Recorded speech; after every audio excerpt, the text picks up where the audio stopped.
to shift left, testing, and continuous collaboration. We will be continuously collaborating. And sometimes, see what I just did? Shift left, which we will tell you what that means. It's that way for the audience. Okay. Yeah, you can't see that on the video, but I shifted left. Okay, my name is Jody, and I come from Philadelphia.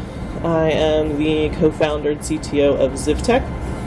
So mainly Drupal shop in Philadelphia, and we also have a product called Probo, which we'll be talking a little bit about later on in the talk. And my name is Thom Toogood. I'm originally a Kiwi, but I'm living in Australia at the moment, and I'm currently working as the lead developer for Deloitte Digital Australia. And I have been a user of Probo for probably the last three years or so. Probably an early adopter, I guess. There's got two sections to this one. Okay. So the first thing we're going to discuss is a concept, sort of to introduce the idea around continuous collaboration. Is the concept of Kaizen. Has anyone here heard of Kaizen? Yeah. Okay, so a bit of background. One of my first jobs, actually, I was working at a big manufacturing company back in New Zealand, and they were very across this concept, across the whole company, even within IT. So very early on, I caught into the process improvements around Kaizen itself. And it's basically the concept of continuous improvement. It's the idea that nothing's ever perfect. You can't be complacent, and you really wanted to look to identify process improvements on a daily basis, even smaller if you want to. But the general concept is that these don't have to be massive changes. You're just looking for slight, small, minor improvements to your day-to-day workflow that over time combine into major changes and improvements in the process. So that's the general concept of Kaizen, and this is where the continuous collaboration process will hopefully assist you. And the last concept is that the feedback chain of Kaizen is the idea that the whole team or everybody, every level, provides those process improvement practices. So that is Kaizen. Yeah, and Kaizen obviously is a Japanese term, and I think these concepts really came out of manufacturing, specifically in Toyota. And so a lot of people in the business world, especially in the manufacturing world, are familiar with these concepts, and so we're trying to help bridge it to the software process, which is a little bit can seem a little bit like more bespoke, so not so clearly like an assembly line process. We'll talk a little bit about that a little bit later, but the other concept that goes with Kaizen is Kanban, which also comes from Toyota. It's another Japanese term. Is anybody here using a Kanban board already? Okay, so does everybody know what Kanban means, or I should say, anybody willing to admit they don't know what Kanban is? Okay.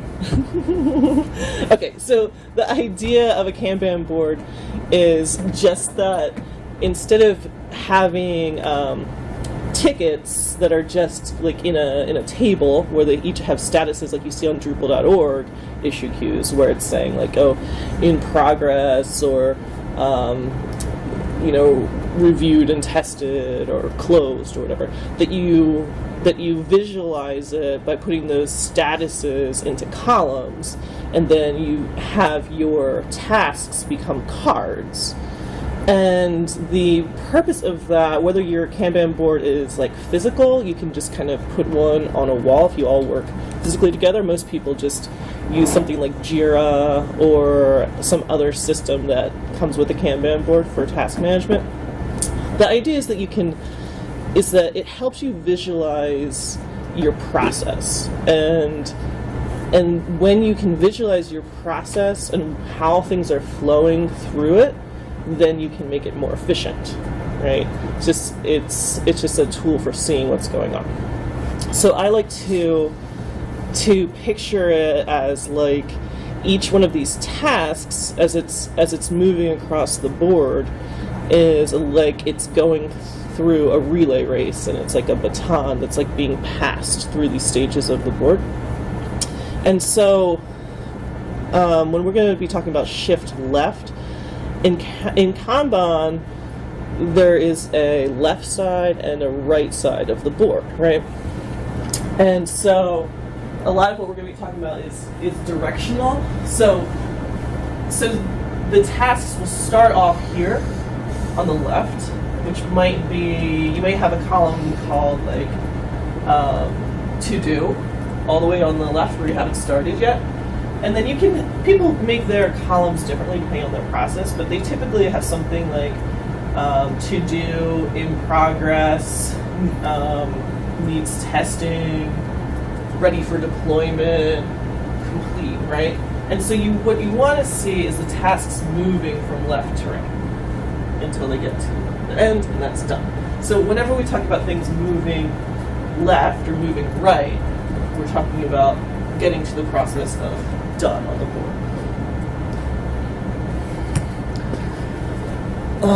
Okay.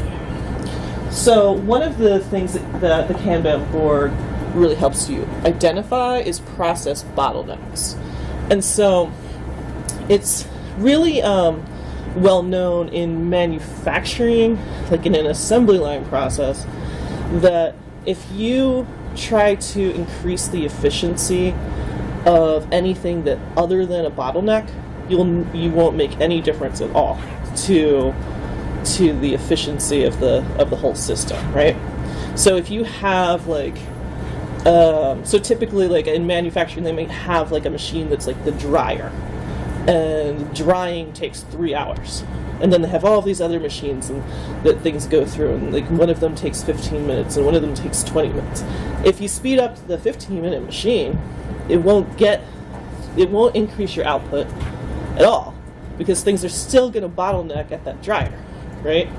You won't get done any faster at all, because they're just still going to sit there in front of that dryer waiting to go into that, right?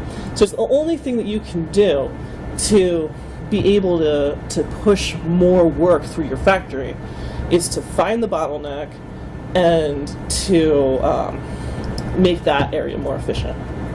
And that's the same thing that happens to us in our sort of like software assembly line, which is that if you try to speed up a part of the process that isn't really the bottleneck, it's not the slowest point, it won't really help you that much.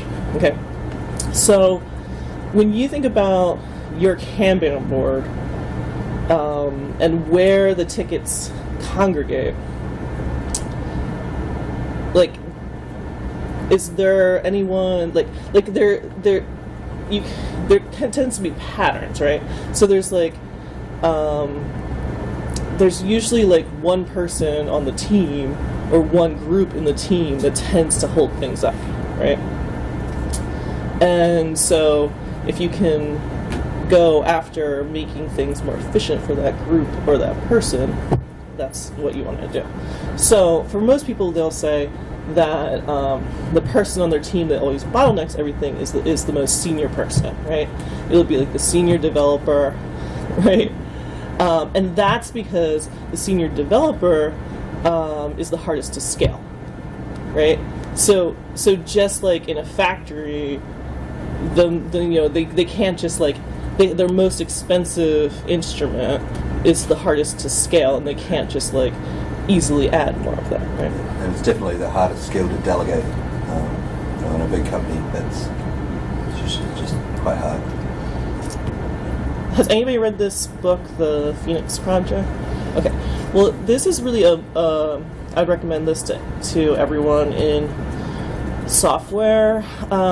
It's a novel that it sort of introduces the concept of DevOps It's not the best novel, but it is a good it is a good way to kind of understand the history of DevOps, and what I really liked about it is that it really makes this great analogy between the manufacturing assembly line and the software workflow. And because I think a lot of us see software as sort of like, well, it's different every single time. It's not just an assembly line, right? But as you grow your company and you have more people working on projects and bigger projects going on, you have to start to find these patterns and ways to treat it a little bit more like an assembly line in order to make things more efficient. So they talk about this idea that you would look down at a factory floor and figure out how you can optimize how things are flowing there, right? And the reason, so we obviously don't have like a factory floor to look at, right? So we need visualization tools such as like the Kanban board. And the things that we're trying to improve are quality, efficiency, predictability, flexibility, transparency. All of these things ultimately are going to save money and get more work through the same number of people. So one of the things that they talk about that is sort of very well known in manufacturing optimization is this concept of work in progress. So I hadn't really known too much about this in the past. I never really thought of work in progress as being like a negative thing that you want to have less of, but it's actually is a true concept. So the idea is that on a factory floor, work in progress looks like stuff physically sitting around. And if your factory is not efficiently passing things through, this stuff accumulates and there's just and fills the whole floor.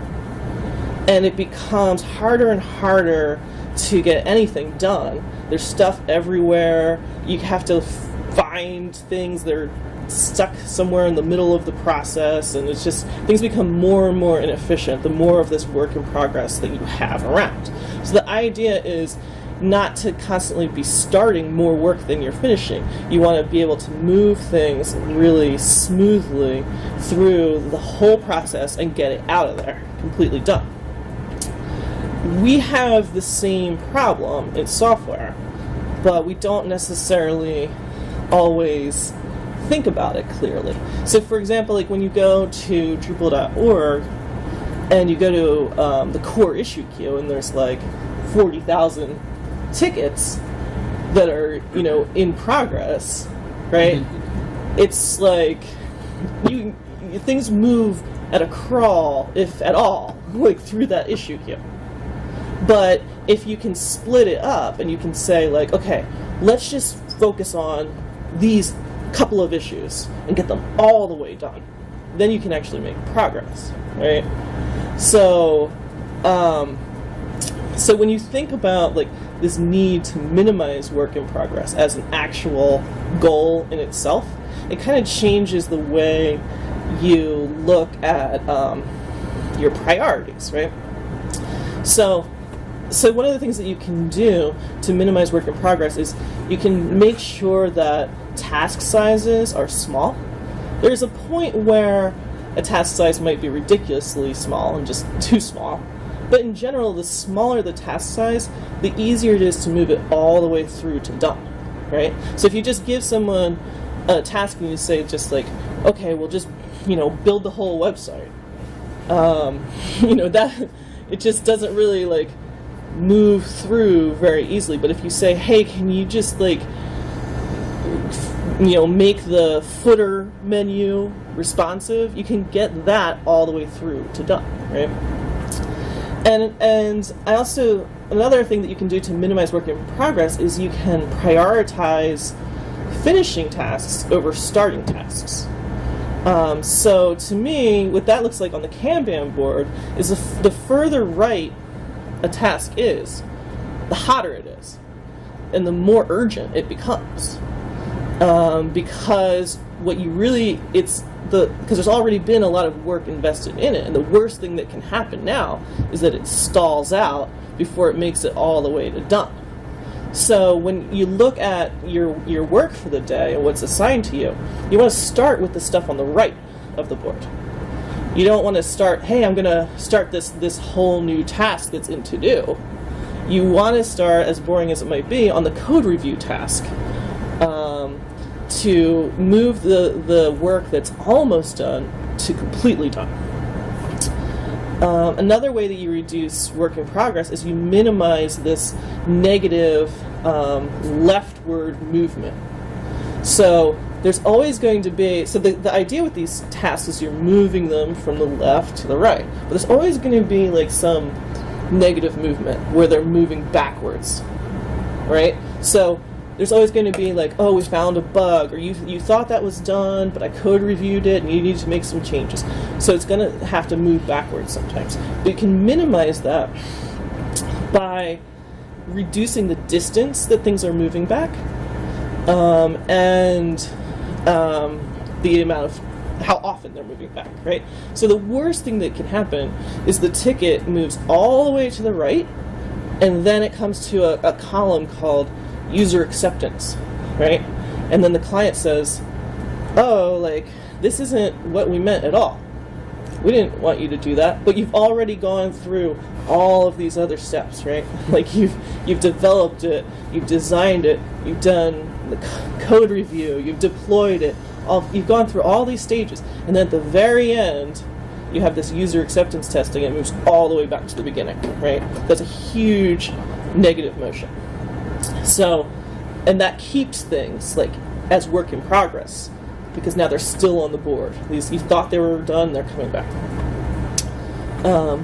So another way to reduce work in progress is to really focus on deployment, because since deployment is sort of the final step in a process,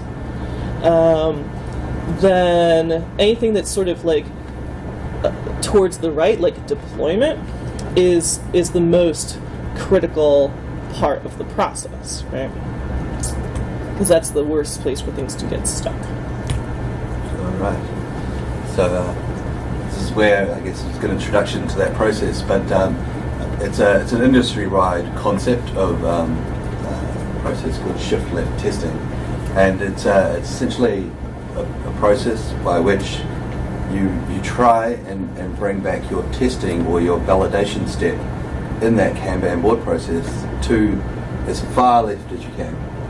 So the idea that you want to be able to validate at every step as you move through the process chain. That's to, I guess, to avoid the case that you go and deploy something and you have to move it all the way back.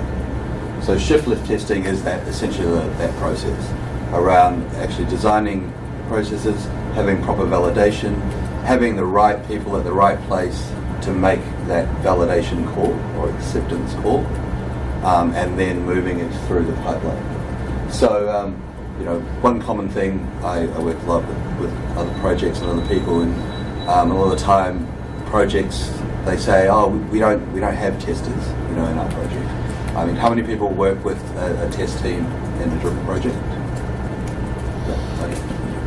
So the funny thing, I get a lot of people saying, we don't have testers, and well, they actually do, because their users are their testers. So it just means that they're not testing it early. They're just going to be releasing it and waiting for, if there are any bugs, waiting for that to come back up the feedback loop, I guess. So there's always testers, I guarantee, unless you just don't have any users. And then what was the point to begin with? But yeah, so that's a critical fact in the matter.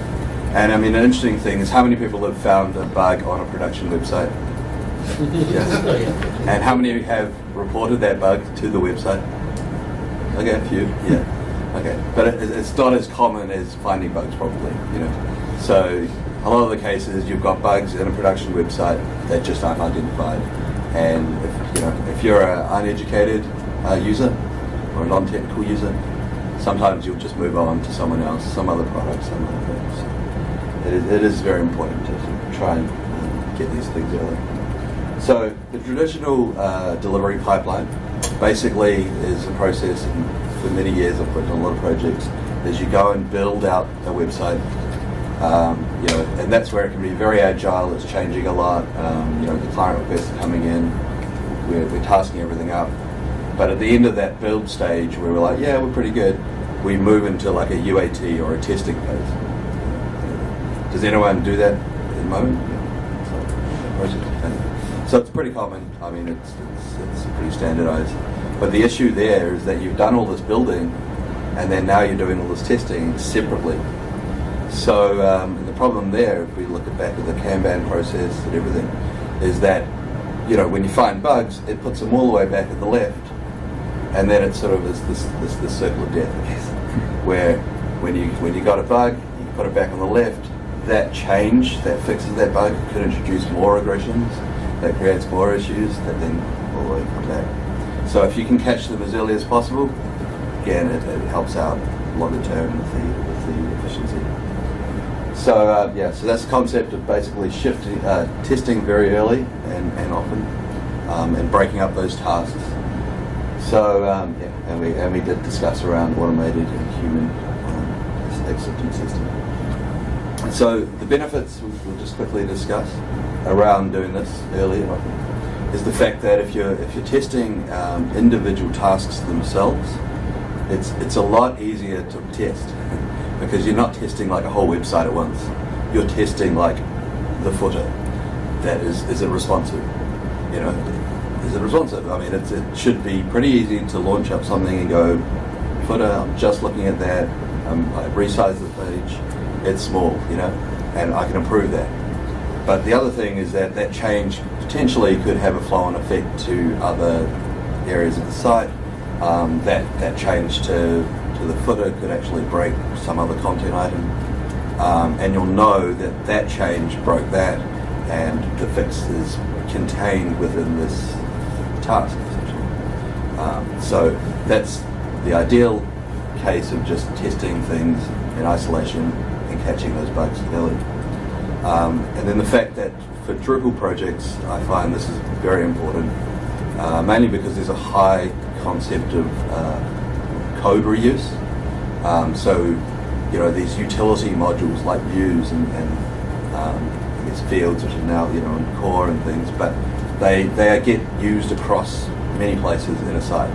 So when it comes to actually working on a task and fixing something specific, you might go and update a module to fix that problem, but there's another piece of functionality on the site that utilizes the same module code, and that could break because you've just updated it.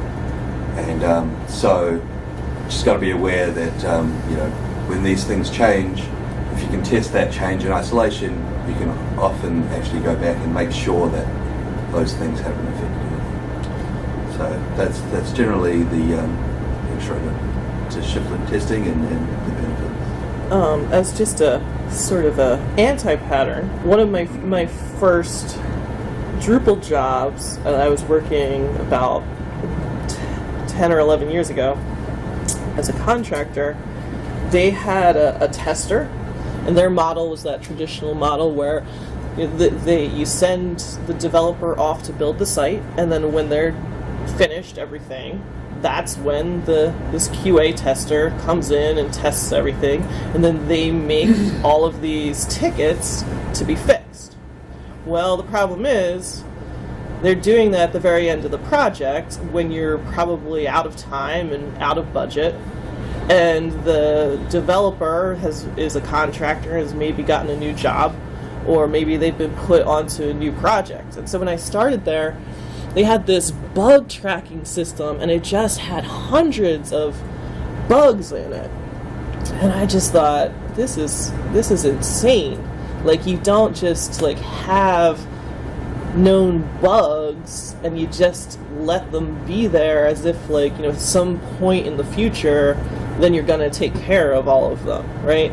Like, I feel like bugs, I kind of imagine them as like having a bit, I personify them a little bit because we spend our lives with them, so it's kind of like, you know, we have a very complex relationship with them, right? And I always see them as like, you know, when an ant comes into my kitchen, I don't say to myself, well, I'm busy right now cooking, so I'll just wait until, you know, maybe the end of the month, and then I'll take care of all the ants. You know what's gonna happen by the end of the month. There's a lot more ants. It's a lot harder to get rid of them at the end of the month than it would have been to get rid of them, you know, and when you first saw them, right? They seem to multiply and to interact. Yeah, but for a software project, it just becomes more complex to deal with, let's say, 100 bugs than a couple at a time. Mm-hmm. You know what I mean? Because you don't know how they're interacting. And then the regressions they can cause can just compound your problems, right? So I became, very early on, as I became a software developer, I took a very hard line against bugs, having a very zero tolerance philosophy towards them. And it's not because I'm like a type A personality or I'm uptight.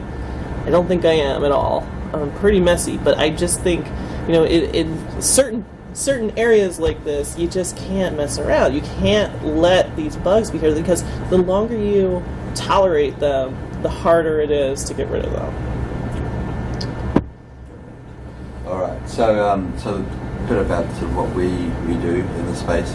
I mean, we try to up the game in the automation side of things, just to be able to scale the testing properly. So we do have a strong focus on automated testing. We do use tools like VHAT for BDD testing.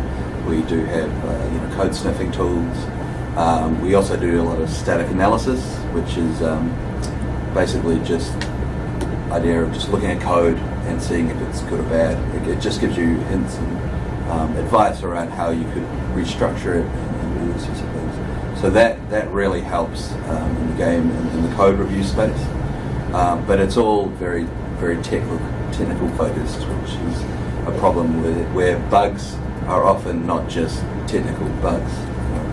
So, you know, there's all these cases where a design decision that was made early on, and then the implementation of that design just wasn't to spec. How can you catch that really in an automated testing framework? It's very, very difficult. So automation really helps, but I mean, it's just not the silver bullet to this problem. Okay, so then we have this idea of continuous collaboration. So there's most people have heard of continuous integration, continuous deployment. The idea with continuous collaboration is that in order to shift this testing to the left, we can't just be working on our code and then when we're finished we send it to the client or the stakeholders to get their feedback at the very end of the process, and then, you know, allow that feedback to totally have to make us start over again, right? In order to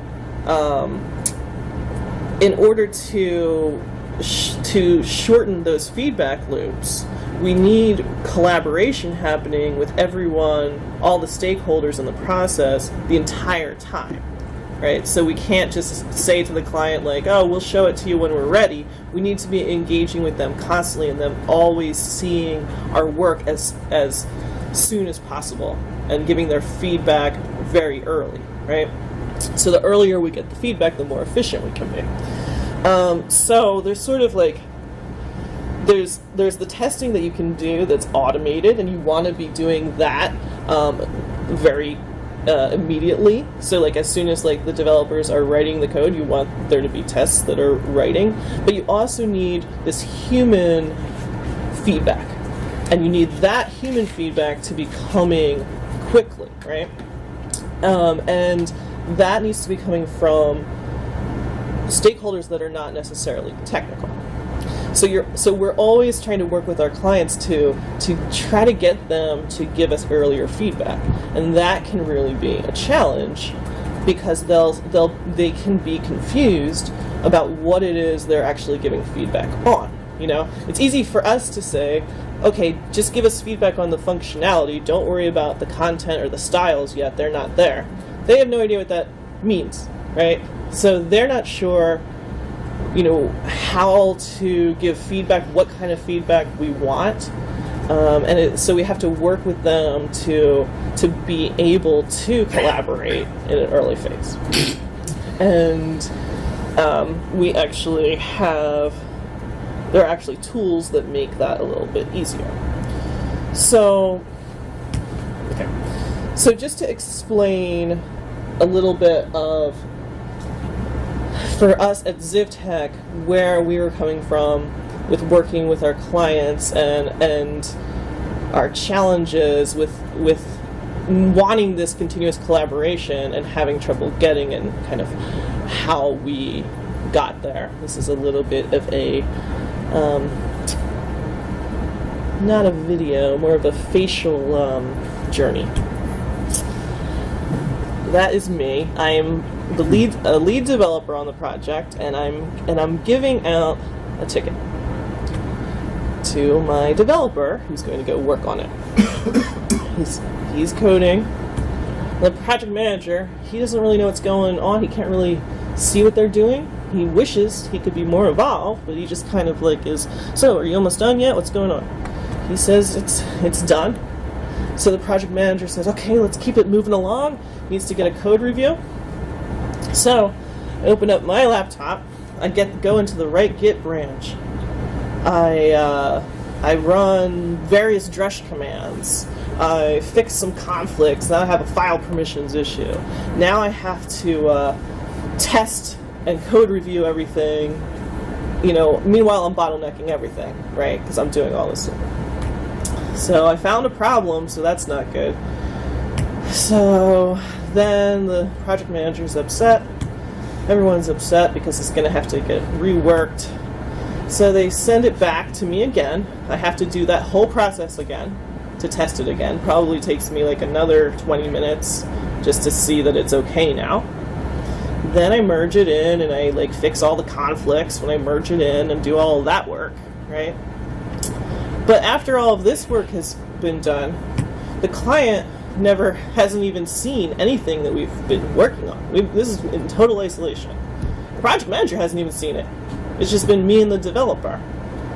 So, of course, finally the client now sees it, because now I've merged it. Now it's on the dev site. So, of course, he wants to have some changes. But it's all been merged in there. You can see various tickets have been merged. But the client says, can you just deploy that one ticket we are satisfied with, but that other one I want some changes on, so just deploy some of the stuff, right? Well, my junior developer doesn't really know what to do with that, right? So it comes back to me again. So now I'm Git cherry picking certain commits out of master, right? Because I'm only trying to deploy some of them. So you can see I'm doing a lot of work here, a lot of complicated work. I'm doing my own QA, right? Because there was no QA testers involved, because they would have had to know how to do all this Git stuff and set up their local environment in order to do any of this. So what we came up with was that what we really needed was this concept of an automated QA sandbox.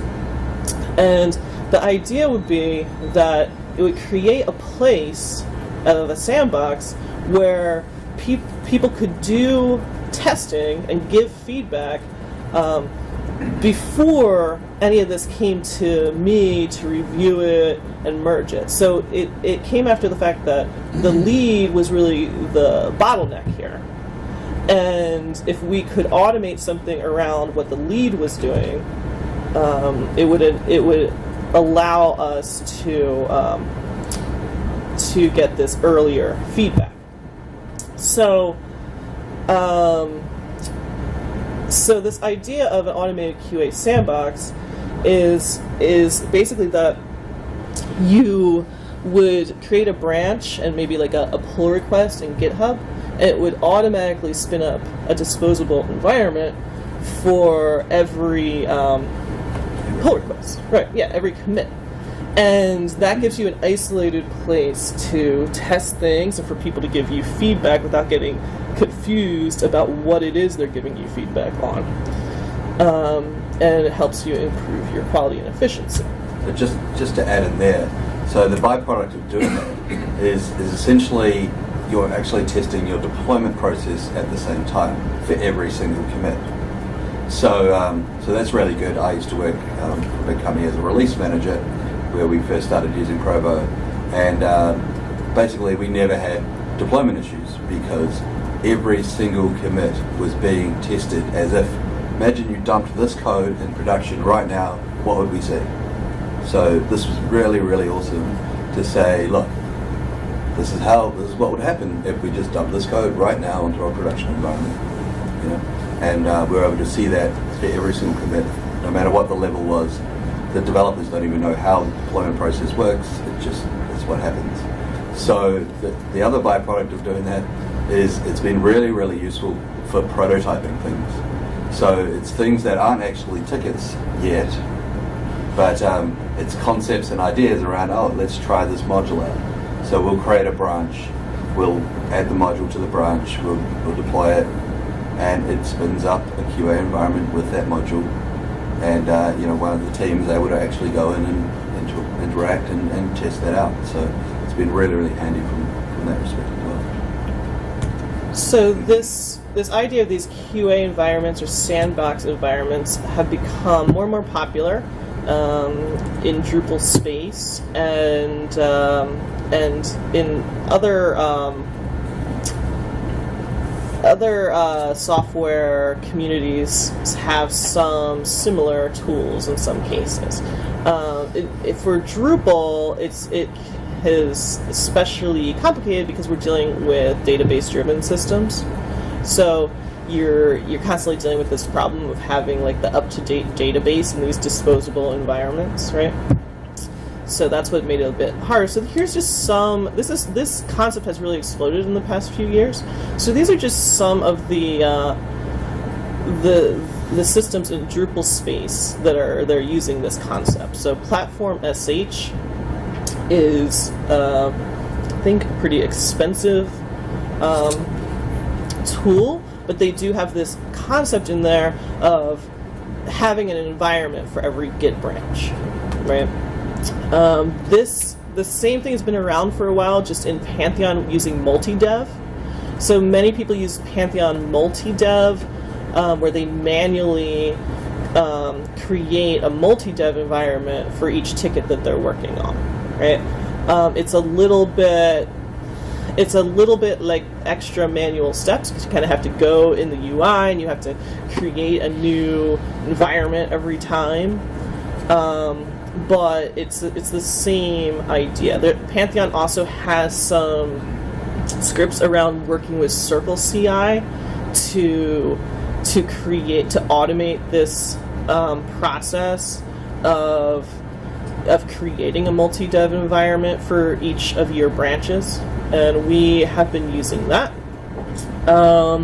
It works okay. I mean, I think that Pantheon is dealing with like a lot of people using this type of stuff all of a sudden, so there's like timeouts that happen pretty regularly. There's also a new system that's come out that's Docker based that Amazy Labs has open source called Lagoon, which I haven't tried out yet, but it sounds really interesting, and they're using that for hosting. Tugboat is a Lullabot product that's a similar idea. Open Dev Shop is an open source sort of hosting framework that I think also includes automated QA sandboxes.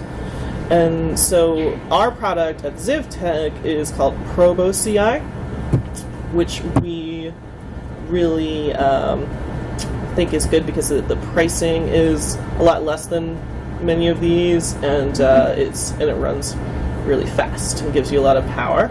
And then some people kind of roll their own systems, maybe using Jenkins or whatever they want to do. So I think, I can talk to that a little bit and just say one of the major differences with Provo is that these environments are completely disposable.